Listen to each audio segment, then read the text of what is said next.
Bonjour à tous, pour notre premier cours de Wing Chun à distance, j'ai choisi un travail de niveau intermédiaire, les défenses complexes.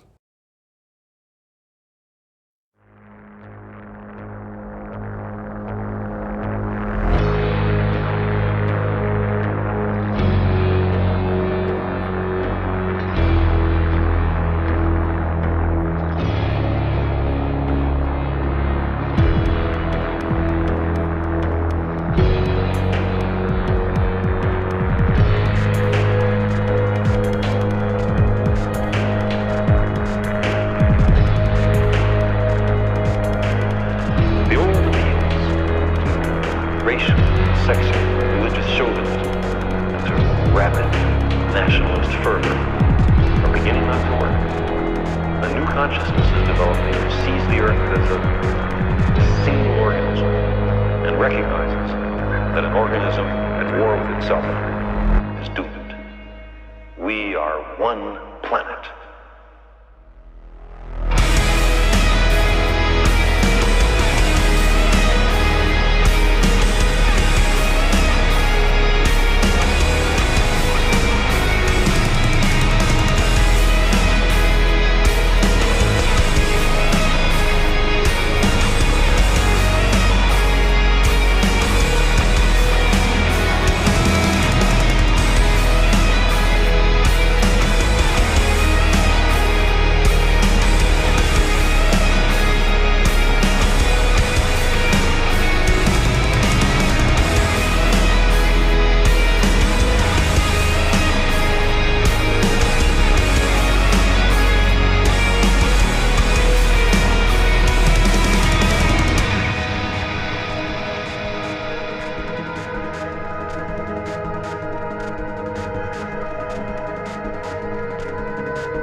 Lors d'une défense complexe, les deux bras bloquent quasi simultanément.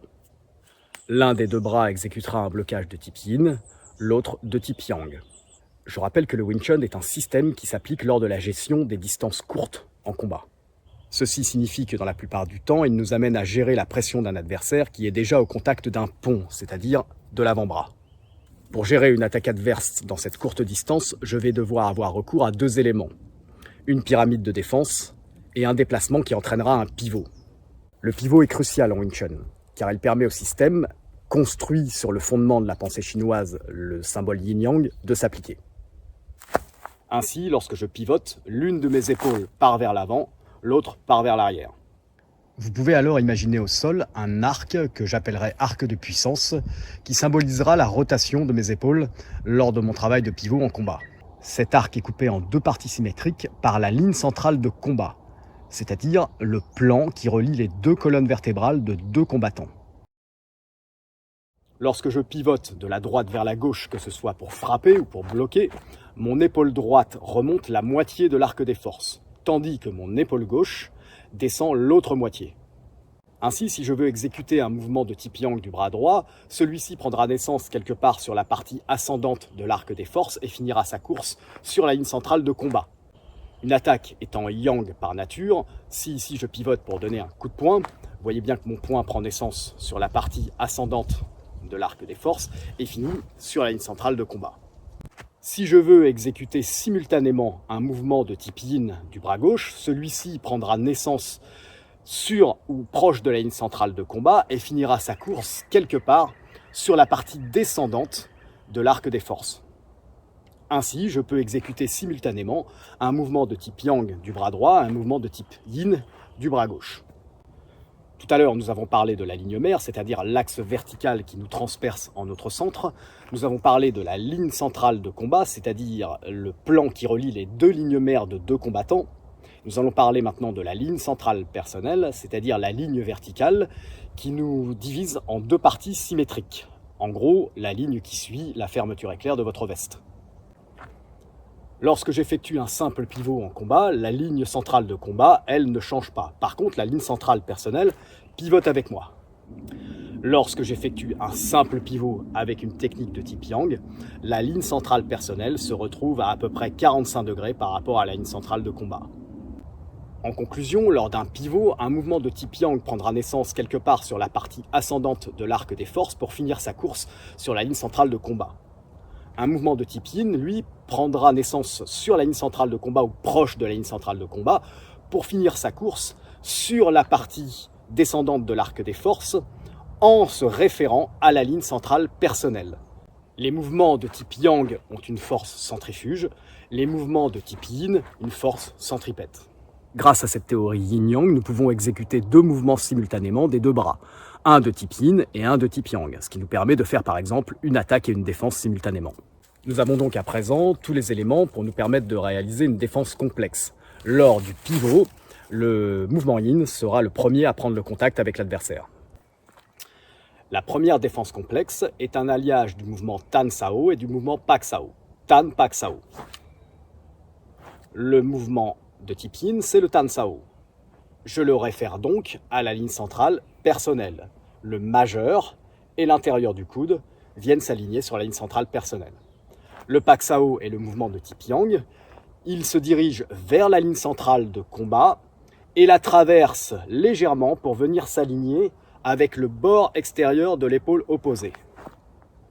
Lorsque j'exécute les 2 mouvements simultanément, j'obtiens cette défense complexe.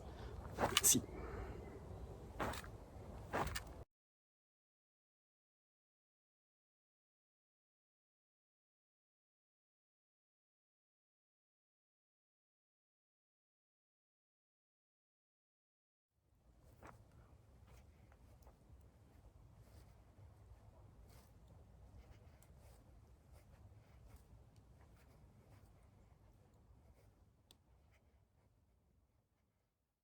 La seconde défense complexe est le Noi Quan Sao.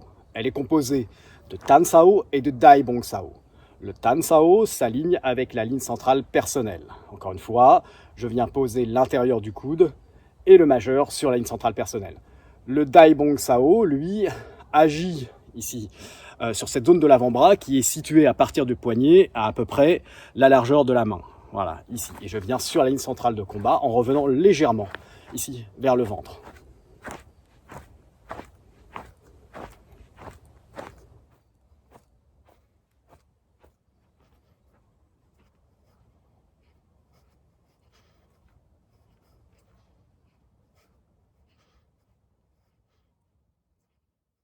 La troisième défense complexe est le Loi Quan Sao. Elle est composée d'un Hun Sao, blocage de type Yin, et d'un Jom Sao, blocage de type Yang.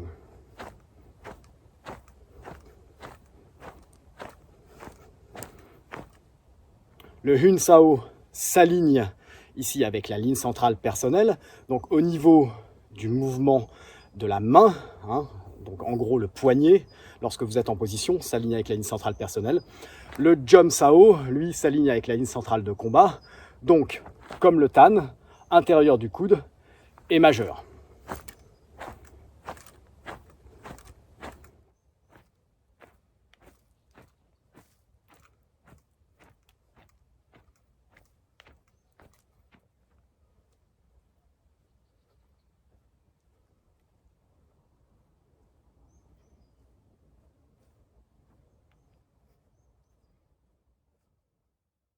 Enfin, quatrième défense complexe du système, Gang Jom Sao, donc composé d'un mouvement Yin Gang Sao et d'un mouvement Yang Jom Sao.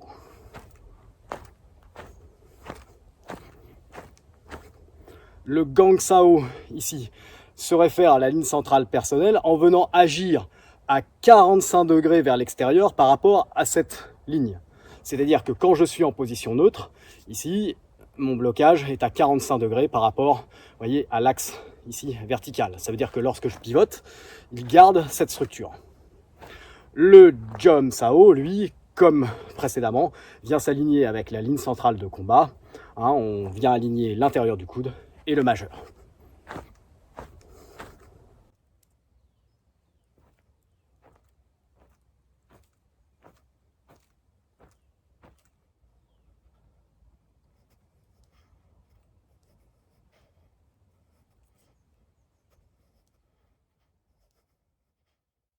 À vous à présent d'être créatif dans vos méthodes d'entraînement. Travaillez d'abord votre défense complexe avec un simple pivot de Choma.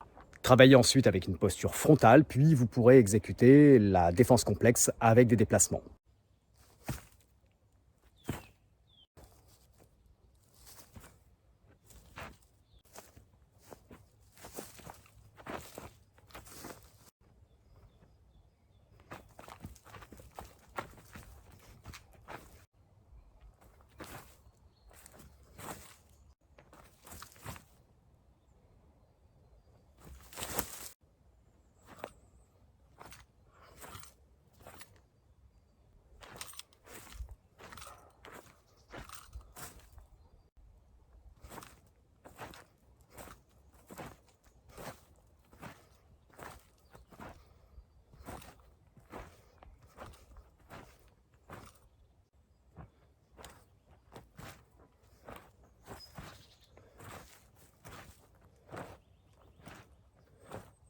Bien entendu, vous pouvez les mixer ensemble.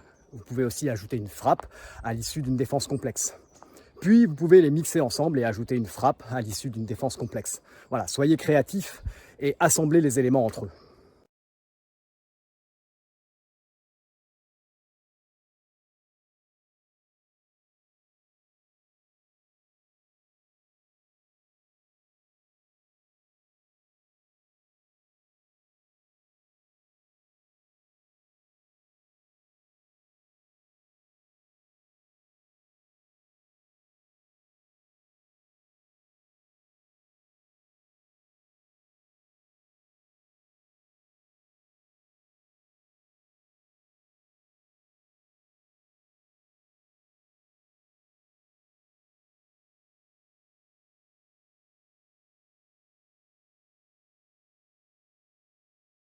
N'oubliez pas de bien travailler votre unité corporelle. La force ne vient pas des épaules, elle vient des pieds et des hanches et est dirigée par le bas-ventre.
Si vous n'avez pas de mannequin de bois à domicile, comme c'est le cas pour moi en ce moment, vous pouvez être inventif et utiliser le décor actuel pour vous créer des outils de travail.